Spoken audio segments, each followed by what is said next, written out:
예, 설교 한 걸음 더 들어가기 한 시간 봅시다. 한 50분 정도만 하겠습니다. 다른 것도 다 마찬가지인데 기독교 신앙도 어떤 교육을 받느냐에 따라서 본질까지 달라집니다. 다른 공부도 그래요. 그걸 생각을 안 하면 안 돼요. 소리 내는 것도 그렇습니다. 음악도 그렇고, 뭐 건축도 그렇고, 하여튼 모든 일체 이 세계 안에서 벌어지는 뭐 공부면 공부, 뭐 예술이면 예술 그런 것도 저게 들어가는 것만큼 들어갈 수 있습니다. 안 들어가면 아예 안 되는 거예요. 그러니까 이제 그런 게 교육인데, 그러니까 좋은 거를 자극을 받아야 돼요. 삶에 대해서. 신앙, 우리가 보통 뭐 삶과 인문학, 철학 얘기하잖아요. 어떤 세계와 인간 삶에 대한 통찰을 전혀 하지 않고 돈만 벌게 되면, 그래서 성공할 수 있어요. 졸부가 되는 거지. 그래서 돈을 잘못 쓰게도 되고, 그게 오히려 자기를 파괴합니다. 인간의 삶이 이상해요. 그런 것만 확보하면 문제가 해결되겠거니 하면 전혀 그렇지 않습니다. 기독교 신앙도 어떤 쪽으로 자기가 교육받고 자극을 받고 하느냐에 따라서 자기 자신이 형성됩니다.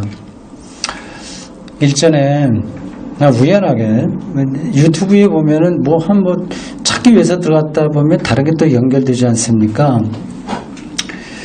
근데 하나를 보게 됐어요. 어떤 예배인데요. 예배에 기도하고 또 뭐 찬송 부르는 모습이기도 했습니다. 오래전에 제가 설교 비평할 때 했던 그 교회가 다시 나오더군요. 연세중앙교회였습니다. 그 당시나 지금이나 똑같더군요. 돌아가는 게요. 근데 참 교회당은 그 신뢰만 받죠. 그 카메라 비치니까 참 부럽긴 해요. 그거 자체만은 파이프 홀겐도 있는 것 같아요. 굉장히 넓고요. 거기 나온 사람, 거기에 회중들도 좀 비추던데 얼마나 다들 예쁘고 아주 이렇게 믿음이 있어 보여요. 뭔가 있어 보여. 간절하고. 그건 참 좋았어요. 근데 그 설교나 뭐 이런 것들 보면서 어떻게 저기 제정신으로 저렇게 앉아 있을까 생각이 실제로 들었습니다.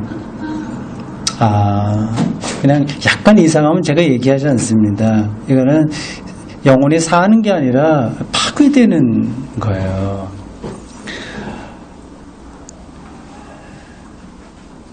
혹시 그분 뭐 이름이 뭐죠? 그분 윤석전 목사님.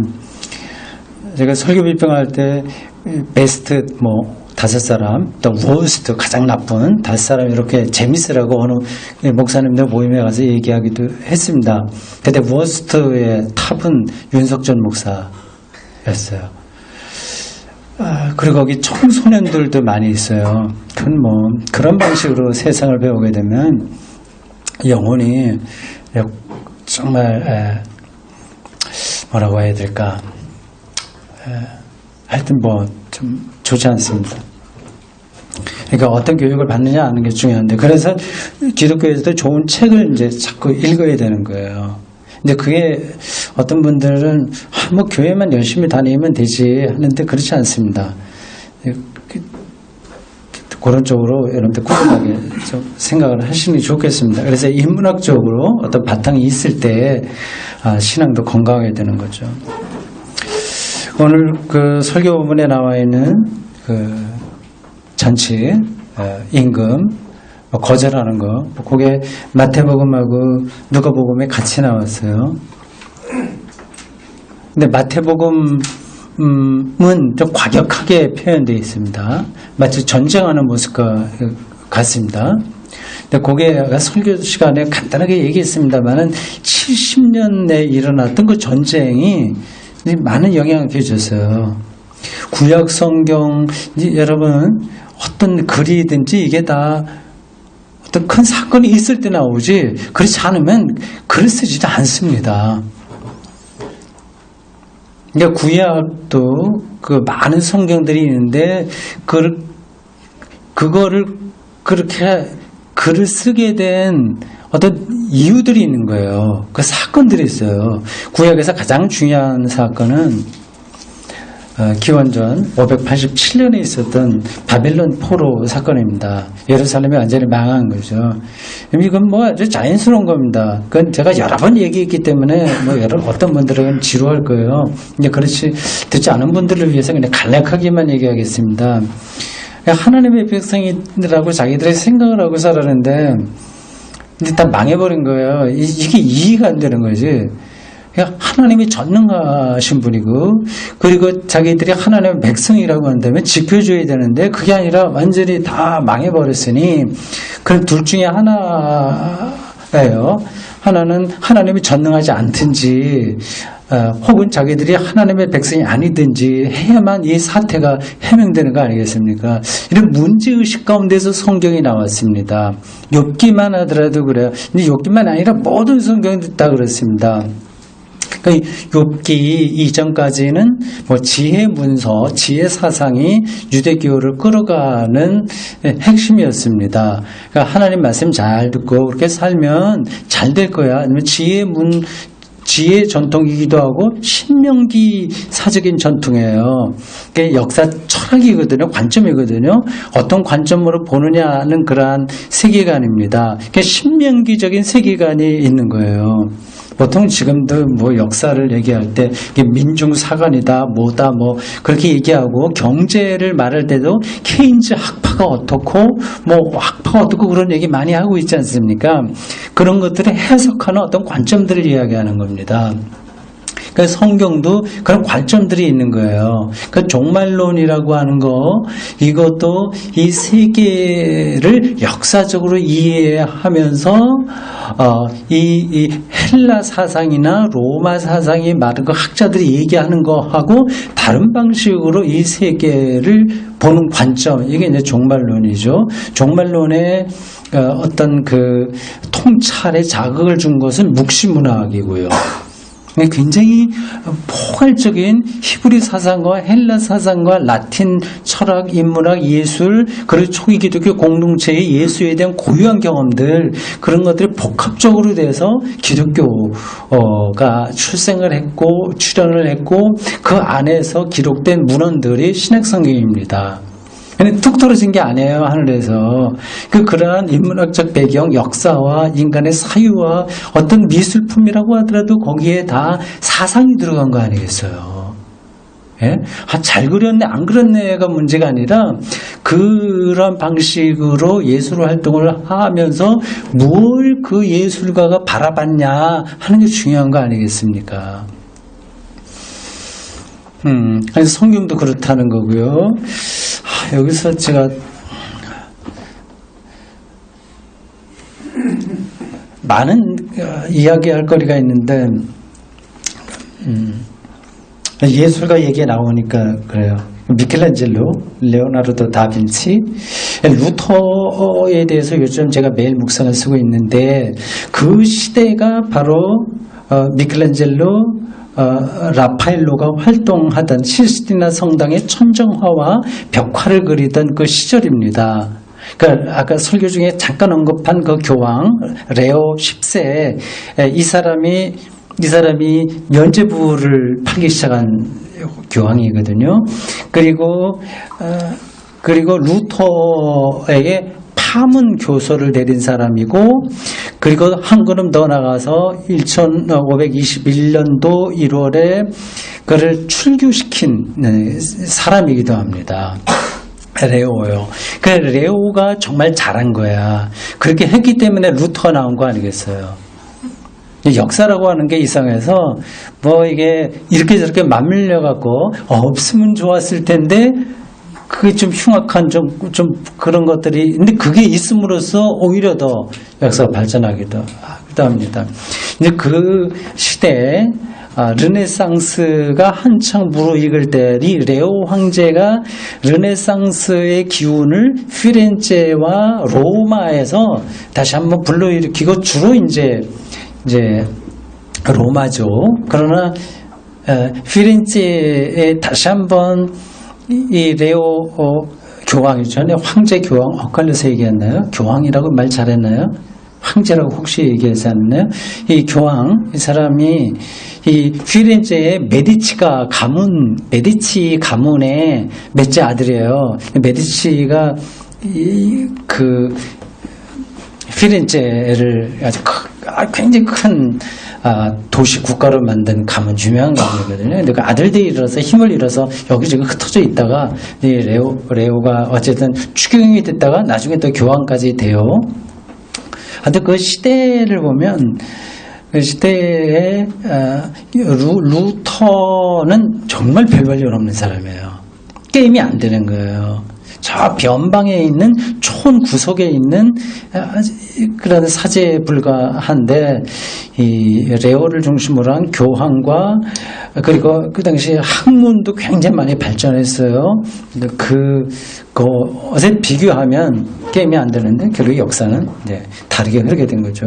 레오 황제가 교황이 1521년도에 루터를 출교시키고 그 해에 말 12월에 독감인가 무슨 뭐 말라리아는 아니겠죠. 어디 전쟁에 나갔다가 그 당시는 우리가 생각하는 거하고 교황의 역할이 크게 달라요. 정말 왕이었어요. 한 국가의 왕으로서 전쟁에 참여하고 하여튼 그런 일을 했습니다.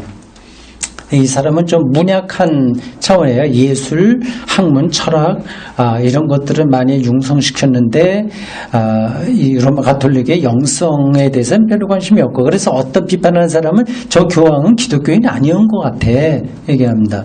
그러니까 정치적으로만 자기가 활동하면 그럼 기독교인이 아니라고 하더라도 교황 노릇할 수 있거든요.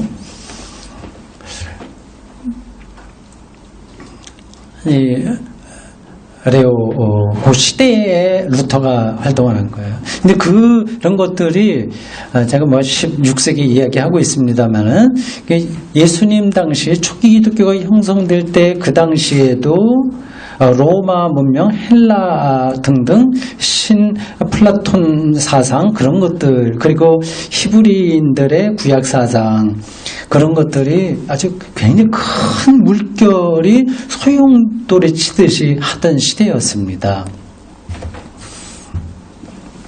근데 70년에 유대전쟁이 끝나요.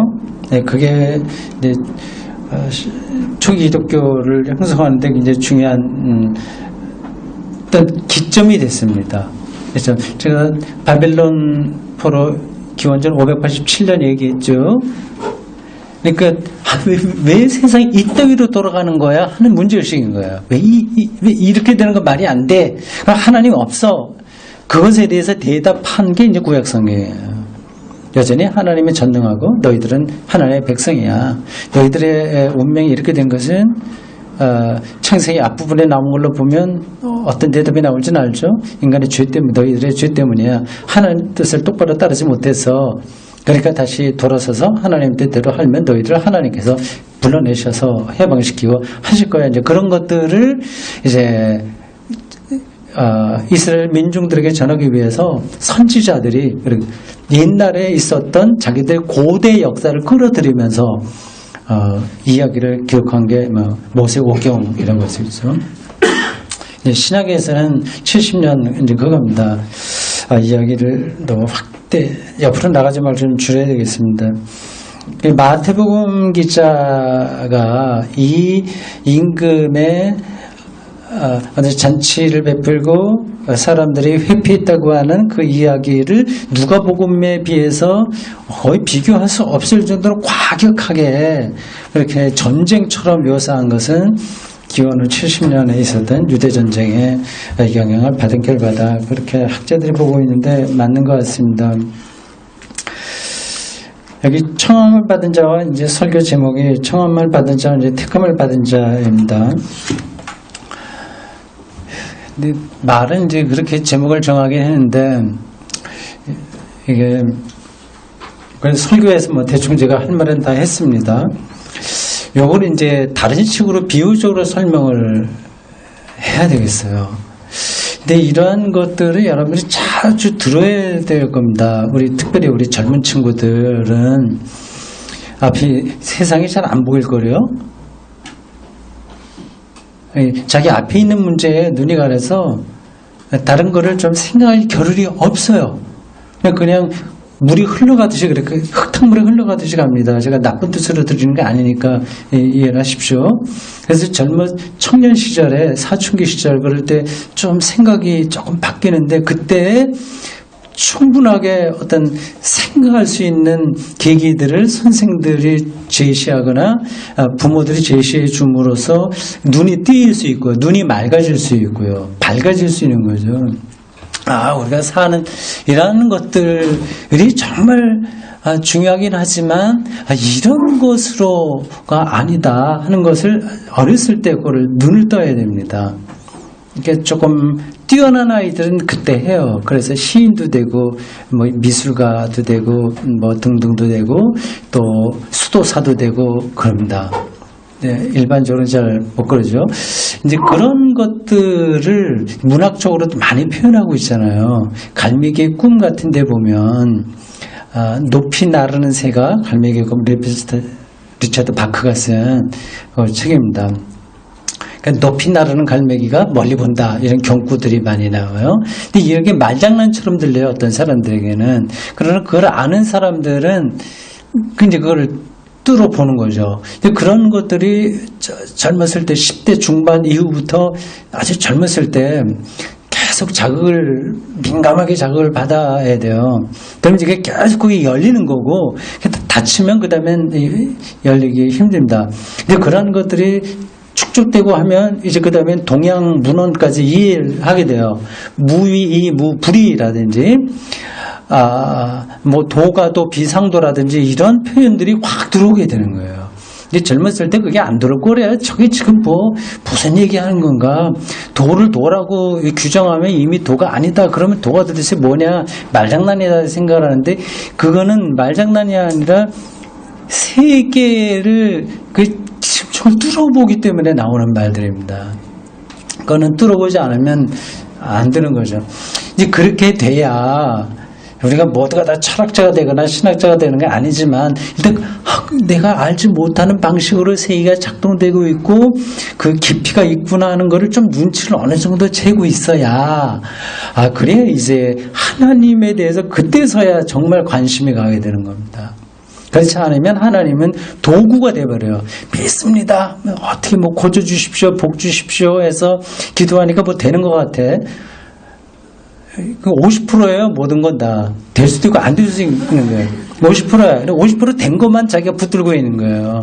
그럼 기도 하나 안 하나 결과는 똑같습니다. 근데 기도한다는 것은 내 욕망을 하나님에게 투사하는 게 아니라 하나님의 뜻이 뭔가를 내가 받아들일 수 있도록 해달라는 자기를 낮추는 자세거든요.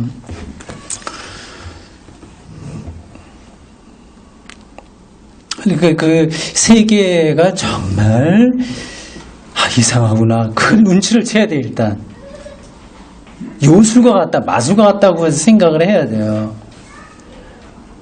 영화 감독들은 그런 것들을 제법 시도합니다. 제가 제목을 잊어버렸어요.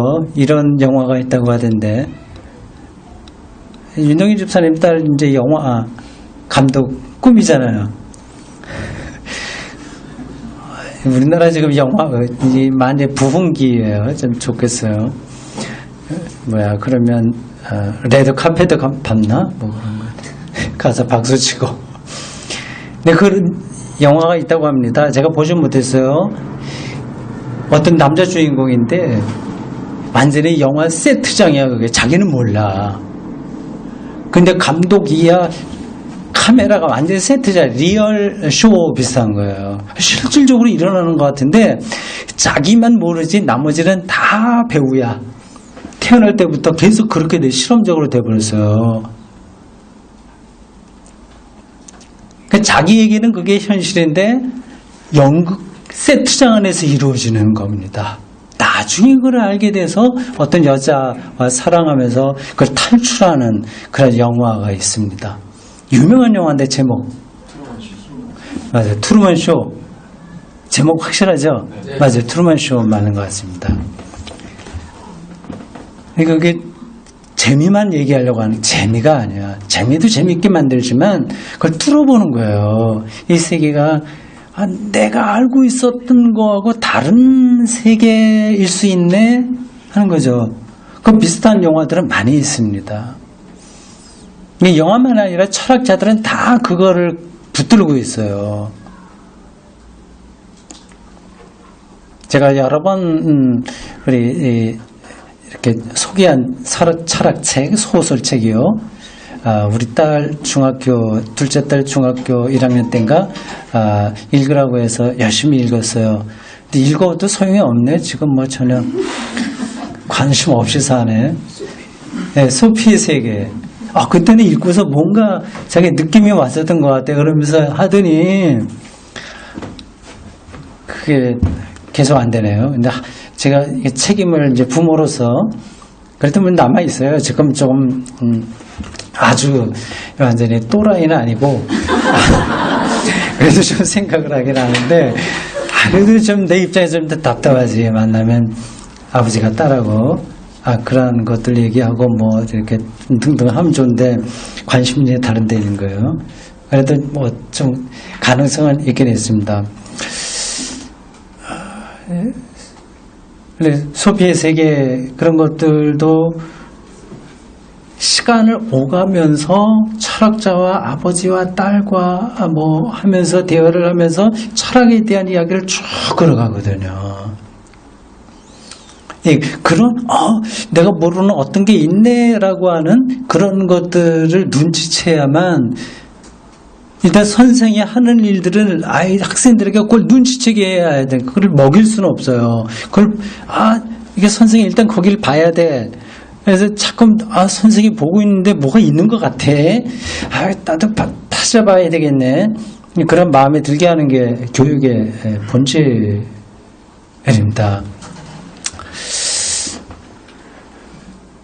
트루먼 쇼, 그걸 한번 제가 정식으로 한번 봐야 되겠어요. 그것도 그렇고, 뭐, 그런 등등의, 영화들, 책들, 뭐, 그림들, 이런 것도 많이 있습니다. 동화책도 그런 거 많아요, 사실은요. 동화책들. 그건 뭐죠? 토끼가 뭐, 어떻게 돼서 구멍으로 들어가서 이상한 나라 앨리스. 그런 것들이 다 그거를 갖고 있는 겁니다. 그 들어가는 게 다른 세계가 펼쳐지잖아요. 그게 장난이 아닙니다. 근데 이러한 비전, 이러한 상상력이 있어야 성서가 얘기하는 새하늘과 새 땅을 기다리잖아요.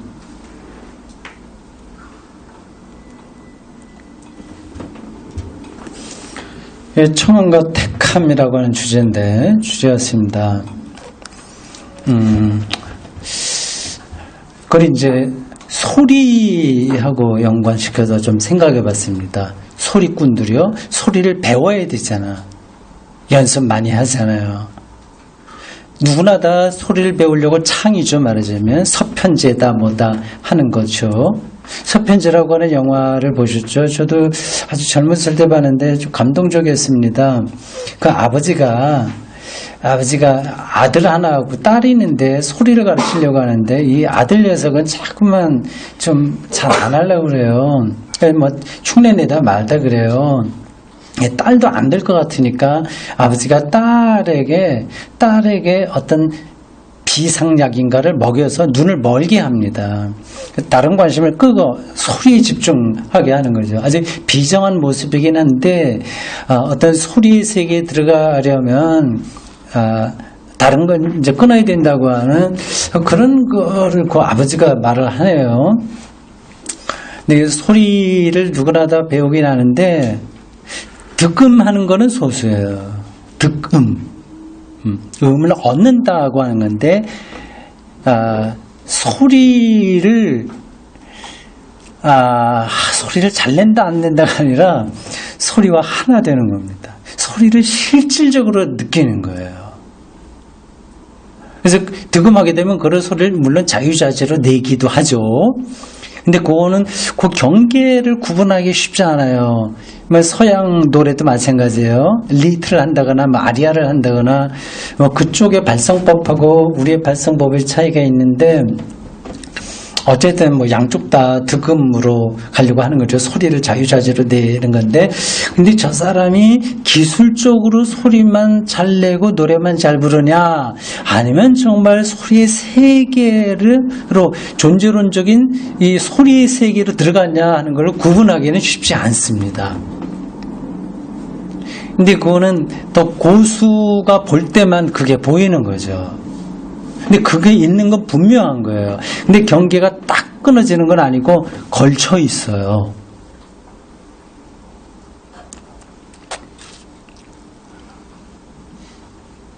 이게 무슨 말이냐? 소리의 세계도 그러니까 무궁무진하다는 거예요. 이 세계가 무지하게 깊은 거예요. 무궁무진하게.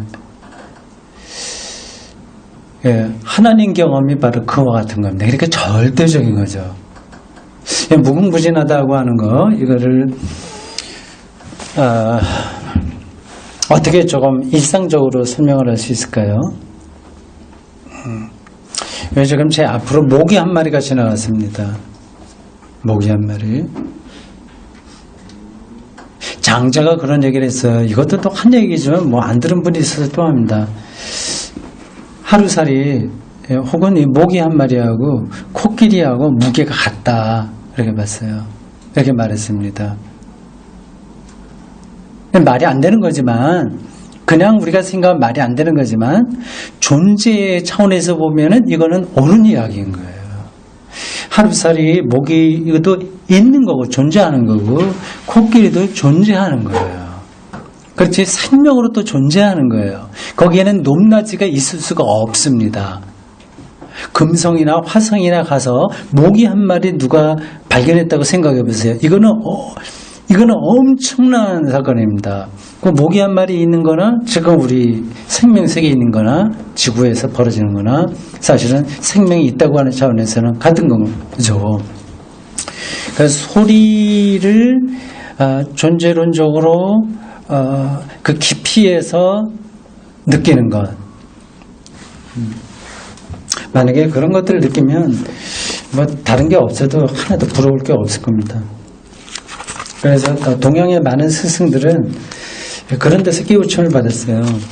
기와장 하나가 뚝 떨어지는 소리를 듣고 크게 깨우치는 거죠. 소리가 있다고 하는 것에 충격을 받는 겁니다. 우리들은 다 지나가 버려요. 그냥 사소한 것이 되어버려요. 또 중요한 게 다른 게 너무 많으니까요. 근데 그런 것들은 이제 젊어서부터 그런 쪽으로 얘기 듣고 생각은 이제 이렇게 좀 있어야 그런 쪽으로 넓어지는데요. 여기 헤세라고 하는 사람이 쓴 책, 여기 이 사람이 이제 어렸을 때, 젊었을 때 그런 경험들을 많이 했어요. 저 그런 책을 좀 써냈네요. 여기는 여러 글들이 있습니다. 근데 거기에는 소설도 있고 아주 짧은 소설 비슷한 것도 있고 자서전 같은 것도 있고 뭐 이렇게 우화 비슷한 것도 있고 합니다. 헤세, 사랑이 지나간 순간들 이렇게 되어 있습니다. 순간들이에요. 그 모든 것들이 다 순간으로 지나가죠. 근데 남아있는 것도 있고 지나가는 것도 있고요. 근데 다 일상들이죠. 거기서 그 깊이를 보는 사람이 있고 못 보는 사람이 있어요. 그래서 모기 한 마리 지나가는 거 보고 생명의 신비로움에 막 황홀하고 정말 즐거워서 밥 먹는 것도 잊어버릴 정도의 경험이 가능합니다. 말만 그렇게 하지 말고 당신도 정말 그렇게 사냐 이렇게 질문하면 제가 대답 드리기는 좀 곤란하게 하는데 그런 쪽으로 나가려고 노력하고 약간 시간 제가 맛을 보고 있습니다. 이게 헤세가 34쪽에서 이렇게 얘기하네요. 어떤 소년을 주인공으로 해서 좀 써요. 이건 한 부분만 읽어서는 전달이 안 되는데, 그래도 워낙 이제 글을 잘 쓰는 사람이니까 곳곳에 그 사람의 생각이 들어있으니까 짧은 거 읽어도 도움이 되겠죠. 헤세처럼 우리나라에 잘 알려진 독일 문필가도 없을 겁니다. 괴테 못지않게 헤세요. 저도 신학대학 다닐 때 헤세의 그 유명한 뭐예요? 시달타 라든지 뭐 그런 것들. 또 뭐 있죠? 데미안도 썼죠? 많이 읽었던 기억이 납니다. 아주 옛날이죠. 여기 어떤 소년을 주인공으로 해서 그 소년의 어떤 그 마음의 흐름 이런 것들을 쓰는데 한 대목입니다. 들어보십시오. 어디를 읽을까요? 뭐 유년 시절의 비밀 뭐 이런 등등인데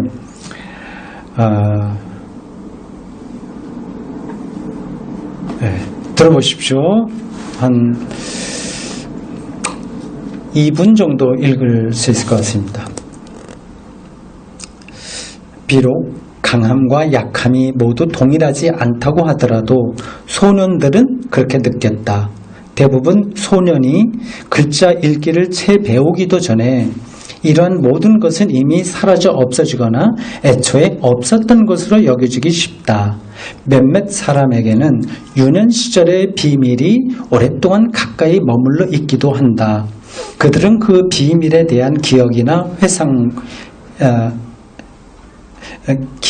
회상이 백발이 될 때까지 그리고 인종하는 시각까지 동반한다. 그들이 아직 그렇게 신비로운 거죠. 그들이 아직 신비 가운데 머무는 한 모든 소년은 끊임없이 영혼 속에서 매우 중요한 일에 몰두한다.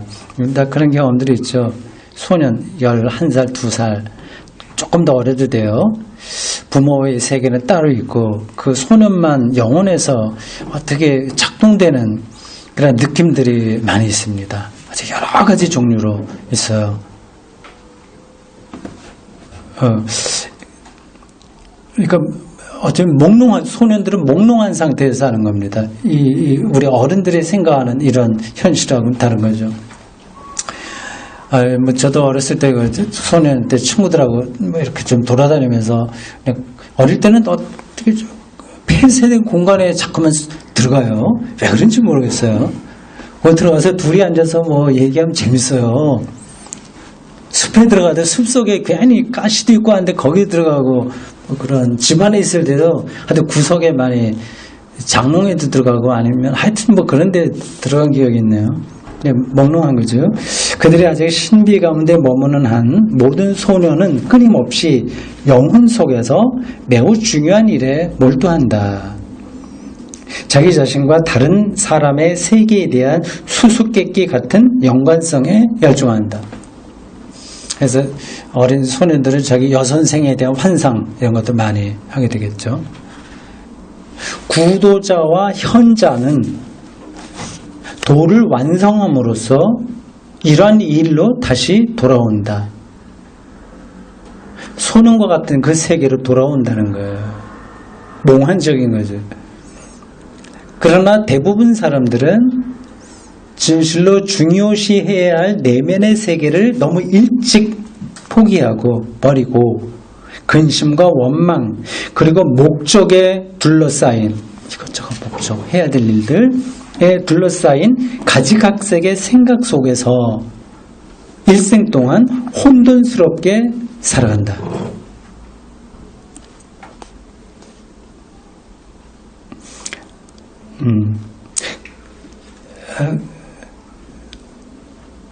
그러한 것은 결코 그들의 가장 깊은 내면에 존재하지 않으며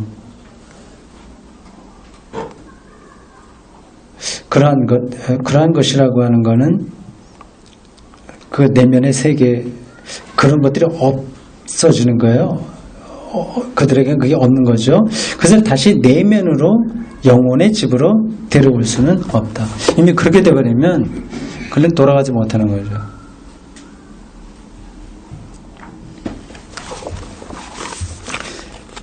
그래서 뭐 전달이 됐나요? 조금? 예.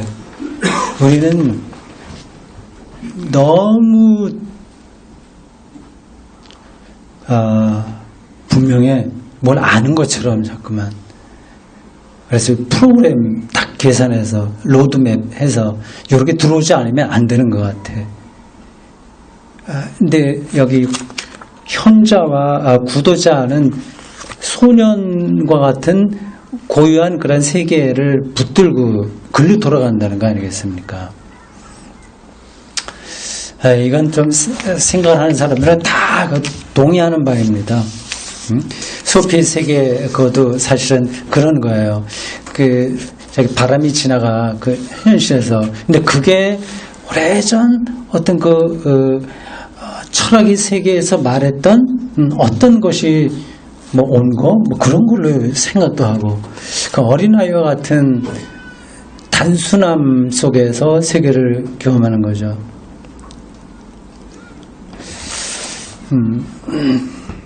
내가 뭘 좀 하나 얘기를 해야 되는데 깜빡 제가 까먹었습니다. 조금 더 읽어보겠습니다. 그는 더 이상 보고 얘기했네요.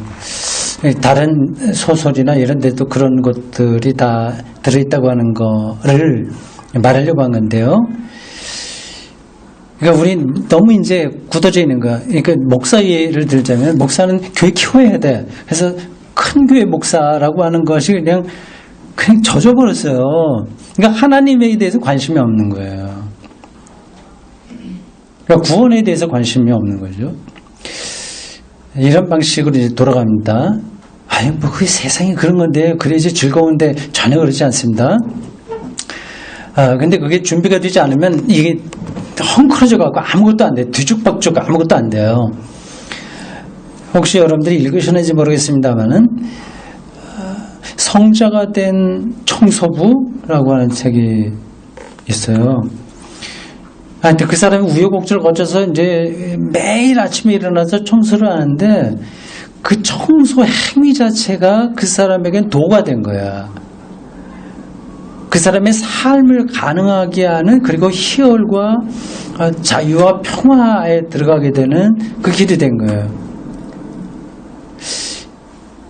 이런 거예요. 이거 설교조로 표현하는 것 같아서 미안합니다. 그러나 전제하고 들으세요. 크게 출세해갖고 모든 것들을, 그리고 많은 능력을 발휘할 수 있는 그러한 삶을 사는 사람과, 그런 게 전혀 없이 그냥 뭐 일용할 양식만 갖고 사는 그런 사람과 삶은 똑같은 거예요. 그냥 쉽게 얘기하면 하루 3끼만 먹잖아. 누구나 다. 돈이 뭐 수백억 원 있는 사람이나 조금 뭐 겨우 그냥 뭐 연금 받아서 한 달에 뭐 150만 원 정도 받아서 두 부부가 가난하게 사는 사람이나 하루 3끼 똑같이 먹고 살잖아요. 그러니까 그 3끼 먹는 것, 그 일상에 하나님의 구원의 빛이 어떻게 임하는 것을 보는 사람이 있고요. 너무 많은 것에 자기의 정신을 팔려서 그걸 다 놓치고 허우적거리면서 사는 거죠. 평생 동안 거기에. 그 헬세가 여기서 바로 그런 걸 얘기하고 있습니다.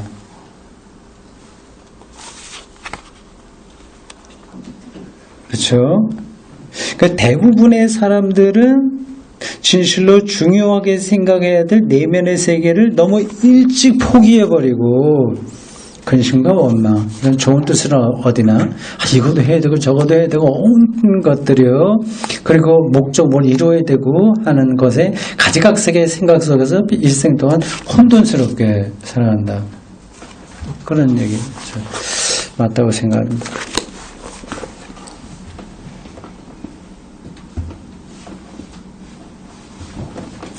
자, 그래서 청함과 택감이라고 하는 두 주제를 말씀드렸는데, 그 소리의 세계에서도 그렇다. 비유적으로 말씀드렸습니다.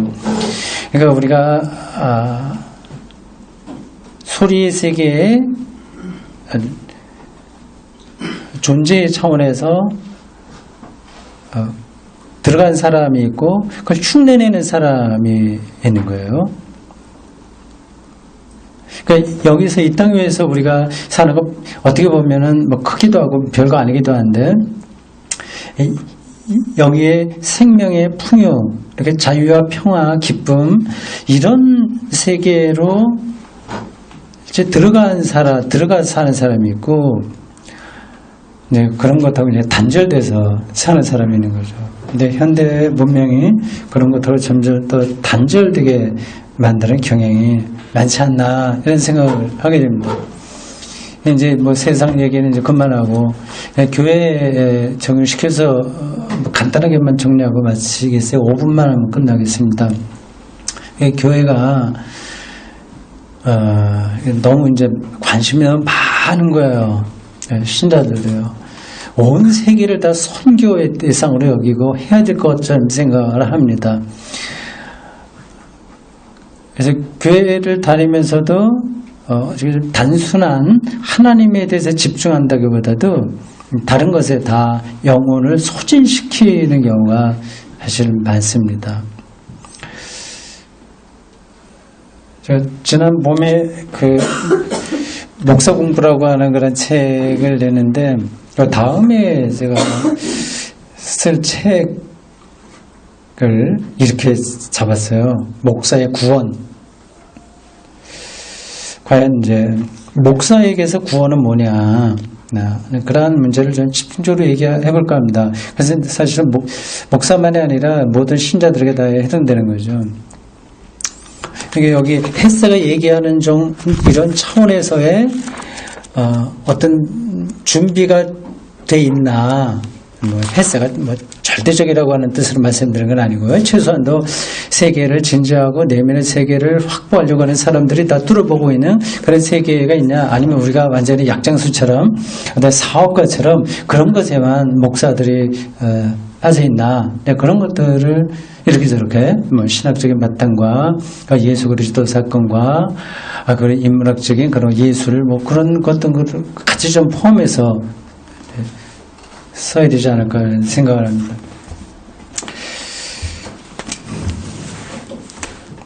혹시 오늘 설교 제가 한 것 중에서 질문할 거 있으면 하시겠어요?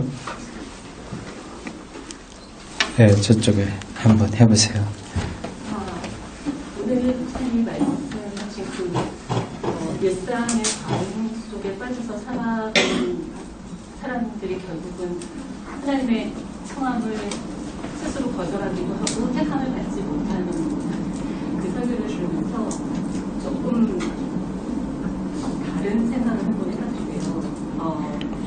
일상의 결핍 속에 살아가는 또 세상에는 사람들이 있잖아요. 근데 목사님이 보시기에는 그런 어떤 하루하루의 일상의 삶조차도 너무너무 힘들고 허덕여서 그 삶을 돌아보는 것 밖에는 다른 여유가 없는 그런 일상의 결핍 속에서 살아가는 사람들도 일상의 과잉이라고 보시나요? 일단 그게 첫 번째 좀 궁금한 부분이고요.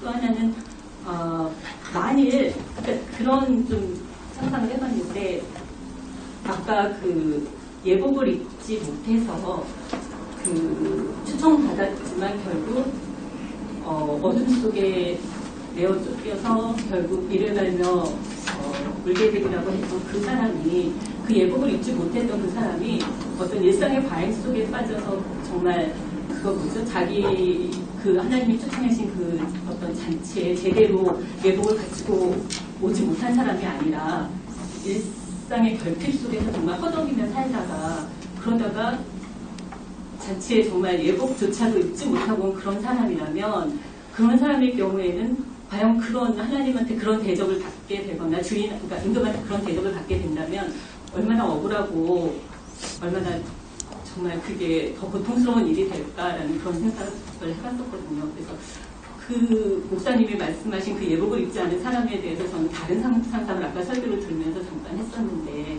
그런 부분에 대해서는 목사님은 어떻게 생각을 하시는지 한번 여쭤보고 싶습니다. 네. 설교 시간에 왜 다른 생각을 해요? 근데 정말 좋은 생각이시네요.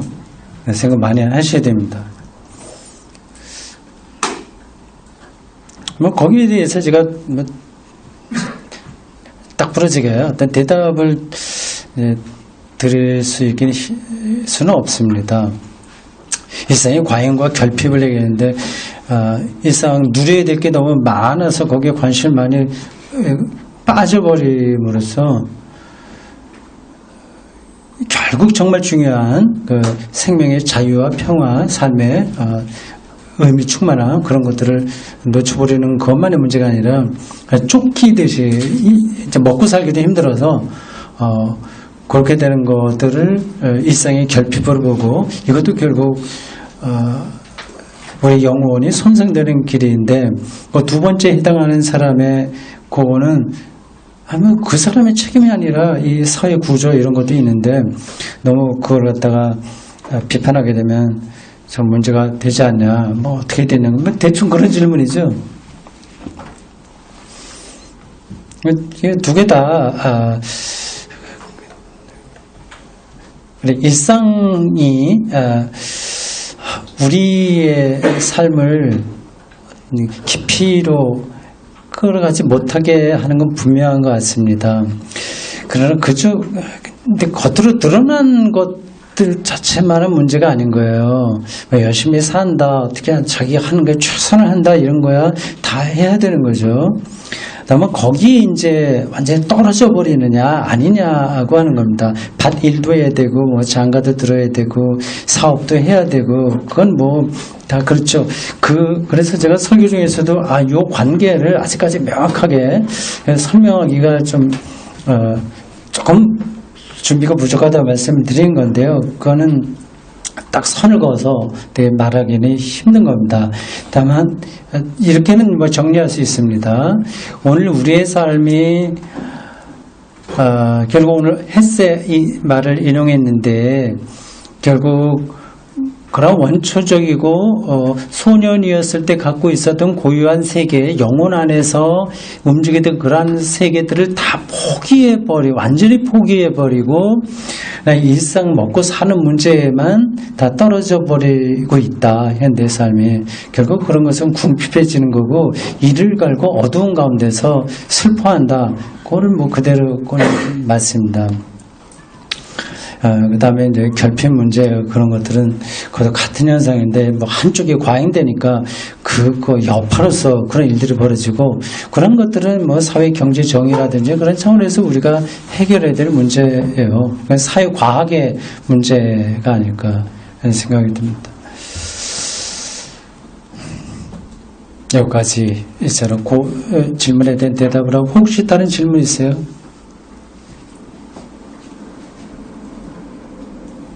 알겠습니다. 고맙습니다. 마치겠습니다. 다음 달에 뵙겠습니다.